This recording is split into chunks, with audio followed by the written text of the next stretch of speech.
Greetings, Middle-earth travelers. Today we explore an extraordinary, yet often understated chapter in the history of Middle-earth, the Watchful Peace. This era, spanning nearly 4 centuries, was a time of relative calm in the Third Age, a reprieve from the dark forces that so often plagued the free peoples. Our story begins in the year 2063 of the Third Age, when Gandalf the Grey ventured to Dol Guldur to investigate the mysterious necromancer residing there. Gandalf's presence alarmed this dark being who fled into the east. Unknown to many, the necromancer was Sauron, lying low as he rebuilt his strength after his defeat at the end of the Second Age. With Sauron's departure, the shadow over Greenwood the Great lifted, and its name, corrupted as Mirkwood, temporarily faded from common use. For nearly 400 years, until Sauron returned in 2460 of the Third Age, Middle-earth enjoyed a rare tranquility. But was it truly peaceful? Or was this a deceptive calm before the storm? The Watchful Peace offers us a glimpse into an era when the free peoples could regroup and fortify their realms. Gondor, though weakened by its constant skirmishes with the Wainriders earlier in the Third Age, managed to stabilize. The kingdom focused on repairing its defenses, notably Minas Anor, later Minas Tirith, and Osgiliath, ensuring the White Tree still stood as a symbol of hope. In the north, the remnants of Arnor continued their survival in secrecy. The Rangers of the North, descendants of the Dunedain, remained vigilant, safeguarding the unprotected lands. Rivendell and Lothlorien, havens of the Eldar, flourished without immediate threat. And even the Shire began to see its borders take shape, protected by the Rangers' unseen efforts. Yet this peace was not universal. The Balrog still lurked in Moria's depths, and the growing numbers of orcs in the Misty Mountains posed a persistent threat to travelers and trade. These hints of unrest remind us that no peace in Middle-earth could ever be complete while Sauron or his servants lingered. But why is this era called the Watchful Peace? What forces ensured that Sauron's absence did not bring complete complacency? The era of the Watchful Peace, though seemingly tranquil, was safeguarded by the tireless efforts of key figures and factions across Middle-earth. These guardians understood that Sauron's absence did not mean the end of his influence, and they maintained their vigilance to preserve what peace they could. Central to this vigilance were the Istari, particularly Gandalf. The Grey Pilgrim understood that the necromancer's flight in 2063 of the Third Age was no guarantee of his permanent absence. Gandalf, ever the seeker of knowledge, used this time to deepen his understanding of Sauron's workings, frequently visiting ancient libraries and conferring with the wise. Saruman the White, as head of the White Council, was also active during this time. However, his pride began to grow. By 2460, Saruman had secretly begun to covet the One Ring, believing that he alone could wield its power to dominate Sauron. This internal division among the wise foreshadowed future strife and emphasized that the peace of this age was tenuous. In Gondor, the line of kings had long since ended, and the realm was now governed by the Stewards. During the Watchful Peace, the Stewards focused on fortifying Gondor's defenses. The city of Minas Anor, renamed Minas Tirith, became the chief bastion of the south, while the once proud capital of Osgiliath lay in ruins, a testament to past struggles with Mordor. Despite this stability, Gondor faced a growing shadow in the east. The Easterlings, driven by Sauron's will even in his absence, occasionally raided Gondor's borders.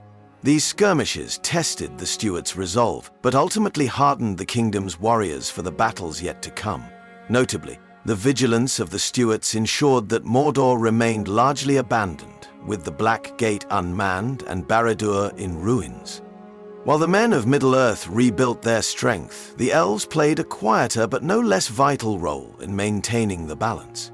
In Lothlorien, Galadriel and Celeborn wielded the power of Nenya to preserve the beauty and sanctity of their forest. Similarly, Elrond in Rivendell provided counsel and refuge for those in need, nurturing a hidden sanctuary for Middle-earth's free peoples.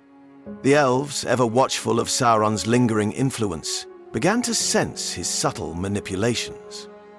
In 2460, when Sauron returned to Dol Guldur, it was the elves who first raised the alarm, prompting the White Council to take action. This moment marked the end of the Watchful Peace and the slow return of the Shadow. The Rangers, descendants of the lost kingdom of Arnor, were instrumental in safeguarding the lands of Eriador during this time. Though their numbers were few, their vigilance was unmatched. These shadowy protectors ensured that places like Bree, the Shire, and Rivendell remained untouched by the dangers that lurked in the wild. Aragorn, born in 2931 of the Third Age, would later inherit this mantle of guardianship.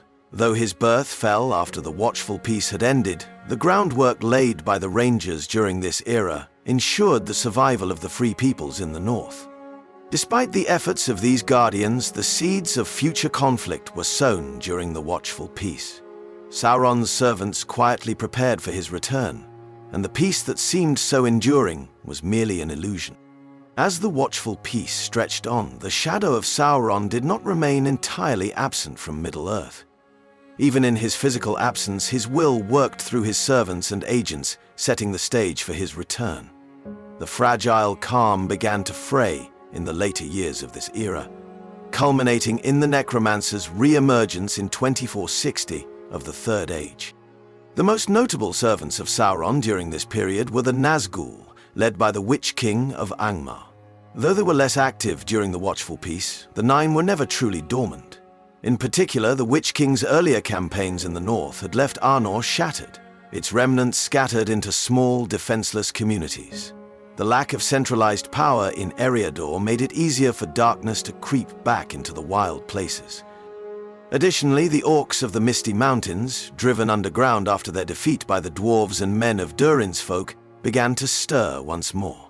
Their resurgence was slow and subtle, but by the end of the Watchful Peace, the mountain passes had become increasingly dangerous, foreshadowing the troubles faced by Thorin Oakenshield and Bilbo Baggins in The Hobbit. Though abandoned after Gandalf's investigation in 2063, Dol Guldur remained a place of dread. It was a lingering stain on the forest, a reminder of the darkness that had once held sway. By the time Sauron returned in 2460, the fortress had been quietly reinforced, and the forest, once again referred to as Mirkwood, grew dark and perilous. The necromancer's reappearance marked the end of the Watchful Peace, as the White Council would soon realize. Gandalf's role in this unfolding drama cannot be overstated. His initial investigation of Dol Guldur in 2063 showed extraordinary foresight. However, his warnings about Sauron's gradual resurgence were met with skepticism, particularly by Saruman.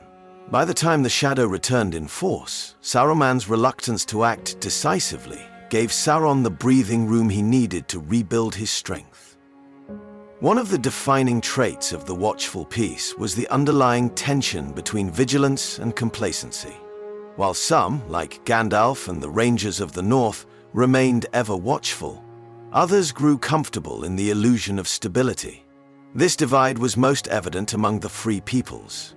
In Gondor, for example, the stewards shifted their focus inward, paying less attention to the rising threats in distant lands. This isolationism would later prove costly, as Gondor found itself unprepared for the full resurgence of Sauron's power. Similarly, the elves, though vigilant, continued their gradual withdrawal from the affairs of Middle-earth. This retreat, while understandable given the waning of their power, left men and dwarves with fewer allies to turn to in times of need. By the time the Watchful Peace ended, the alliances of the Second Age were but distant memories, and the Free Peoples faced their enemies in a far more fragmented state. As the Watchful Peace ended, Middle-earth stood on the brink of renewed strife.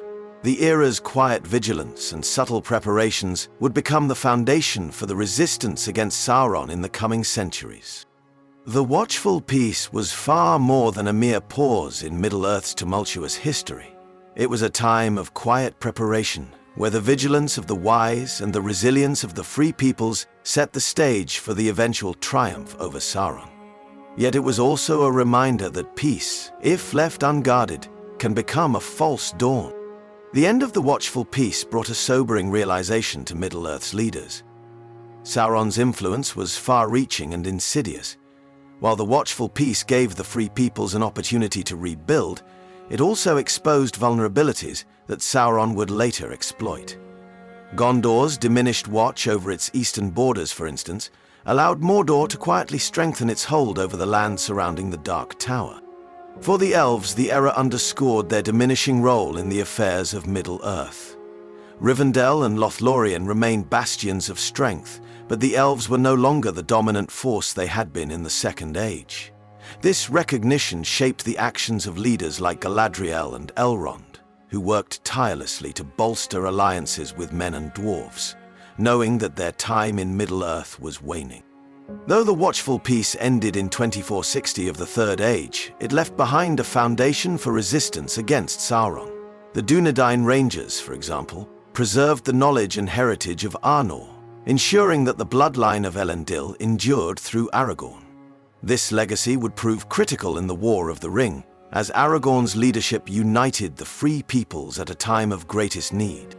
Similarly, the vigilance of the Istari, particularly Gandalf, allowed the Free Peoples to stay informed about Sauron's movements.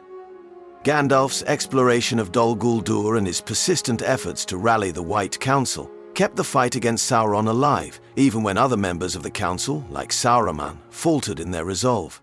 One of the enduring themes of the Watchful Peace is the quiet heroism of those who worked in the shadows. The Rangers' ceaseless patrols, the elves' maintenance of their hidden sanctuaries, and Gandalf's tireless travels ensured that Middle-earth remained vigilant even during times of apparent calm.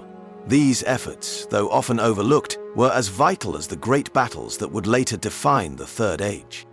Moreover, the Watchful Peace serves as a reminder of the interconnectedness of Middle-earth's peoples. The actions of one group often had ripple effects across the continent. The dwarves of Erebor and the Iron Hills, for instance, began rebuilding their fortunes during this time, creating a stronger economic base that would later support alliances with the Men of Dale and the Elves of Mirkwood. As the Shadow returned in 2460, the Free Peoples of Middle-earth were forced to confront the truth. The Watchful Peace had been but a reprieve. Sauron's forces began to stir in earnest, and the Nazgul returned to serve their master. Yet, the years of quiet vigilance ensured that not all was lost. The seeds of resistance sown during the Watchful Peace would bloom in the coming centuries, culminating in the defeat of Sauron at the end of the Third Age. This era reminds us of Tolkien's profound belief in hope and resilience. Though evil may rise and fall, the unyielding spirit of Middle-earth's defenders proves that even the smallest efforts, like Frodo's quiet journey through the Shire, can change the fate of the world. The Watchful Peace stands as a testament to the strength and perseverance of Middle-earth's free peoples. It was a time of preparation, vigilance, and quiet heroism, offering lessons on the importance of unity and the necessity of constant watchfulness. Though often overshadowed by the great wars and legendary deeds of the Third Age, this era played a crucial role in shaping the destiny of Middle-earth. So, as you reflect on this fascinating period, remember the wisdom of Gandalf. All we have to decide is what to do with the time that is given us. The Watchful Peace was a gift of time, and those who used it well ensured that Middle-earth endured the long shadow of Sauron.